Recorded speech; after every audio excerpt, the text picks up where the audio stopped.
Hello everybody, this is Refresh and I am here to take a look at the Vivien Planeswalker deck for Magic the Gathering Core Set 2020. According to the back here, we have Vivien, Nature's Avenger. Vivien is a friend to the wild beasts of every world she visits. Call larger and larger creatures to your side as the game goes on and power them up with spells to make sure they dominate the battlefield. You get a deck box 60 card deck that you can play on tabletop or online, which means you get a code for Magic the Gathering Arena.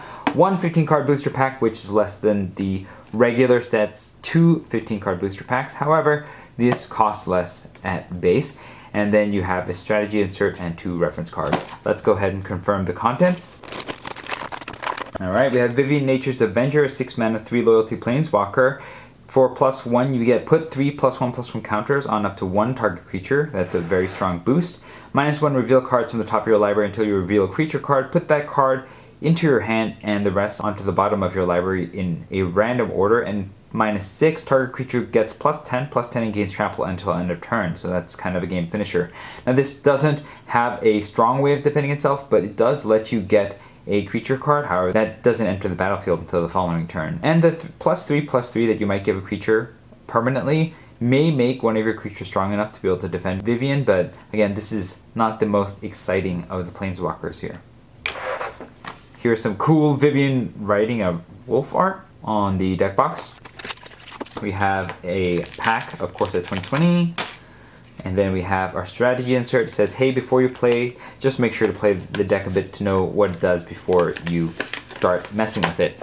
Playing the deck says, Vivien can be the only human in miles of wilderness and still be surrounded by allies. Summon larger and larger creatures to take over the battlefield, strengthening them even more to make sure that they crush your opponent's forces in combat. Trample over blockers, demolish defenses, and help your wild army stampede to victory. It's a really generic description of any green deck, and so I don't find it that terribly useful. Terms to Know gives you information about some of the things that you're going to find on these cards. I think the +1/+1 counters bit is useful because sometimes you don't know what that means. So this is useful. I think the rest of these have reminder text on the cards themselves, so maybe not as useful there. And here's a description of Vivien. Vivien Reed has never met an animal that she didn't find fascinating, even if it's trying very hard to eat her. Her magical arc bow holds the essence of many creatures she has encountered, including those preserved from her destroyed home plane. In combat, she can call forth their spirits from the bow and unleash them on her enemies.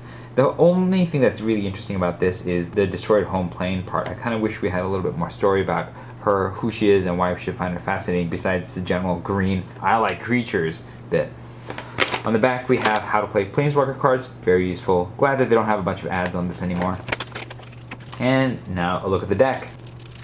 Alright, our rare here is Wakefruit Elemental. It is a 6 mana 5/5 elemental, and for 5 green, untap a land you control. It becomes a 5/5 elemental creature with haste. It's still a land. It's a good way to make use of all the lands that you have just sitting around. So I like this card as a finisher, and as a late game, do something with all the lands you draw. Ethereal Elk is Vivien's tutor card, and it is a 3/3 for 5 with trample, and it searches up Vivien from your library or your graveyard. And it's not bad. I mean, it works well with Vivien herself. If you can cast her on the next turn, you can make this thing significantly bigger, and so that's pretty cool, but not the most exciting of the tutors. I do like that it actually searches for Vivien instead of just looking at the next handful of cards, which was what happened in the 2019 Planeswalker decks. We also have the Aggressive Mammoth. It is a 6 mana 8/8 with trample, and other creatures you control have trample. It's kind of disappointing that this is in here because this is also the rare that's in the welcome decks, and so if you got the green welcome deck and you're like, oh, I want to try a green Planeswalker deck, you're going to get the same card again, and that's not as cool as something more flavorful from the actual set itself. Looks like Gnarlback Rhino is Vivien's uncommon. It is a 4 mana 4/4, pretty good stats with trample, and whenever you cast a spell that targets Gnarlback Rhino, draw a card. So this encourages you to cast spells on your own cards, probably combat tricks or auras. Vivien's Crocodile appears to be her common. It is a 3 mana 3/3, good stats, and it gets +1/+1 as long as you control a Vivien Planeswalker. This is different from the other cards that are in the other Planeswalker deck from this set because this requires you to have Vivien to get a bonus, but a 3/3 for 3 that can get stronger isn't the worst thing in the world.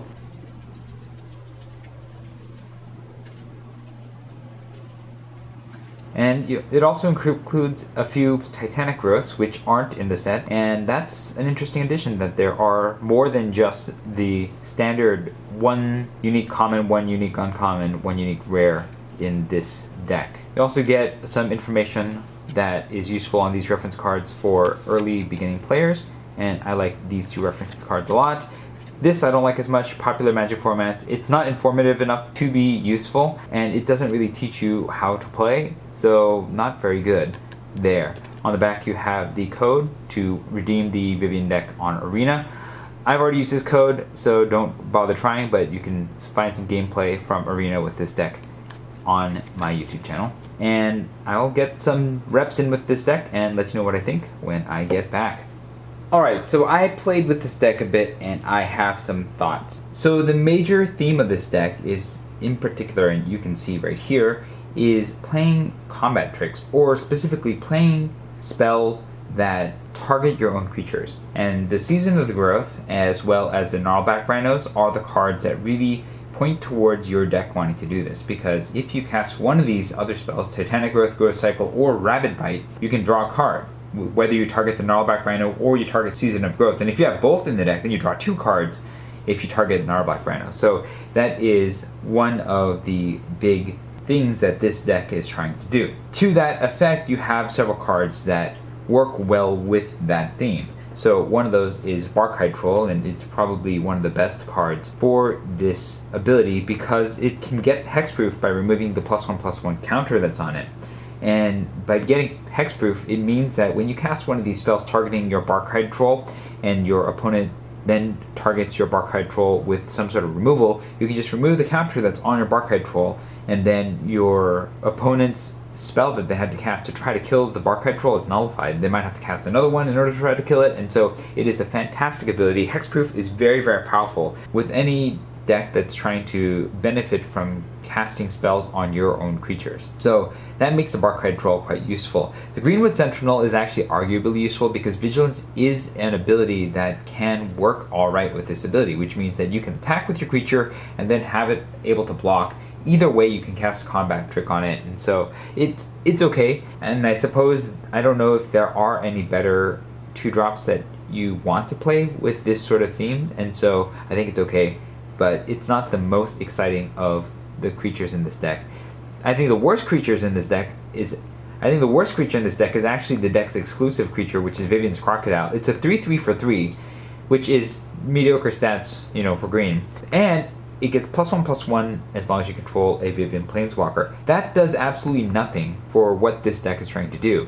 If it got Trample instead, or it got Hexproof instead, if you control the Vivien Planeswalker, that would be much better, because then, again, it plays better with what this deck is trying to do.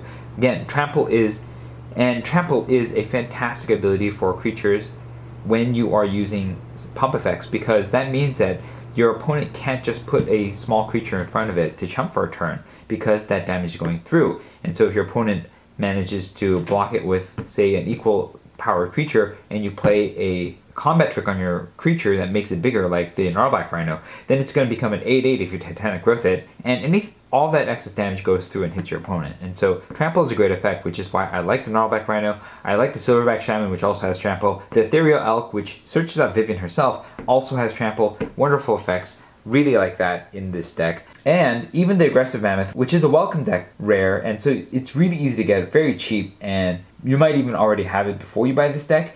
It gives all of your creatures Trample, and so the creatures that didn't have Trample, Vivien's Crocodile, Barkhide Troll, and Greenwood Sentinel, suddenly get Trample, and it plays pretty well with this deck. I do wish that they picked a card that wasn't already in a welcome deck, because it just feels really cheap, but that is really good. The Wake Root Elemental is actually less interesting of a creature. It turns your lands into creatures, and yes, that means that you put more bodies on the battlefield, but it's expensive, it costs a lot of mana to get going. This deck doesn't have mana acceleration, and so I feel like this is actually one of the weaker rares to be put in the deck, even weaker than the welcome deck rare of Aggressive Mammoth. Finally, Vivien herself plays somewhat well with this theme, not perfectly. Most of the time, she is a card that gives you additional card advantage because you can minus her to draw a card, basically, which is going to be a creature card.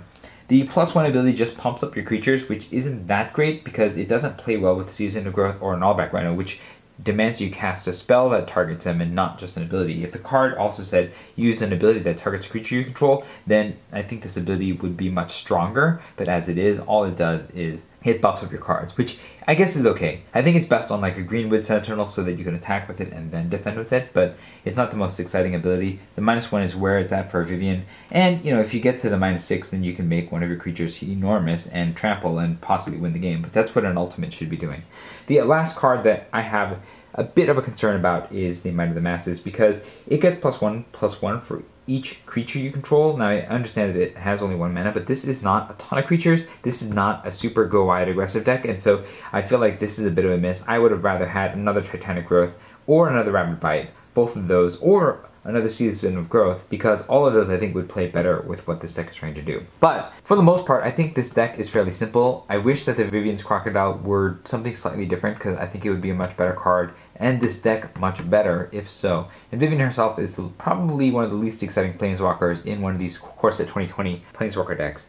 But if you like playing combat tricks and making huge guys that trample through your opponent for tons of damage, I think that this is a decent deck for you, and it's a good starting point for decks that really want to capitalize on the Season of Growth ability. So those are my thoughts on this deck. It is significantly better than most of the Planeswalker decks that have come before this set, so that is also something to keep in mind. Let me know what your thoughts were about this deck if you had a chance to play with it or just looking at it in the comments below. If you enjoyed this video or found it helpful, hit the like button. If you'd like to see more such videos, hit subscribe. This was Refresh. Thanks for watching, and I will see you next time.